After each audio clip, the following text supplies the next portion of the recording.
Hello everyone, welcome back to my YouTube channel Kusuma diaries. ఈరోజు నేను బంగాళదుంప ముద్దకూర చేస్తున్నాను. అది ఎలా చేసుకోవాలో చూపిస్తాను. ముందుగా స్టవ్ మీద గిన్నె పెట్టుకుని ఆయిల్ వేసుకుని పోపు గింజలు వేసుకోవాలి.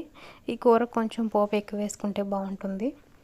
ఆ పోపు అలా వేగుతున్నప్పుడు అందులోనే ఎండుమిర్చి కూడా వేసుకొని కొంచెం వేయించుకోవాలి. ఈ కూర రైస్లోకి చపాతీలోకి చాలా బాగుంటుంది.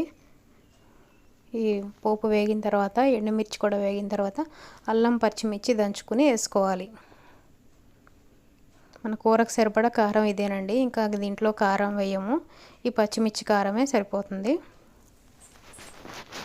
ఇలా అల్లం పచ్చిమిర్చి వేగిన తర్వాత ఇందులోనే పసుపు వేసుకోవాలి, కరివేపాకు, పసుపు వేసి వేయించుకోవాలి.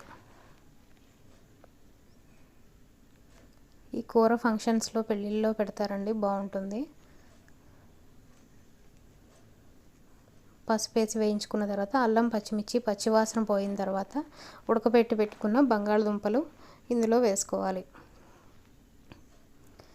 దీన్ని గరిటెతోటి మెత్తగా నలుపుకోవాలండి. ముందైనా సరే చేతితో మెత్తగా నలిపైనా వేసుకోవచ్చు, ఇలాగైనా వేసుకోవచ్చు. ఇలా బంగాళదుంప ముక్కలన్నీ మెత్తగా నలుపుకున్న తర్వాత కూరకు సరిపడా ఉప్పు వేసుకోవాలి.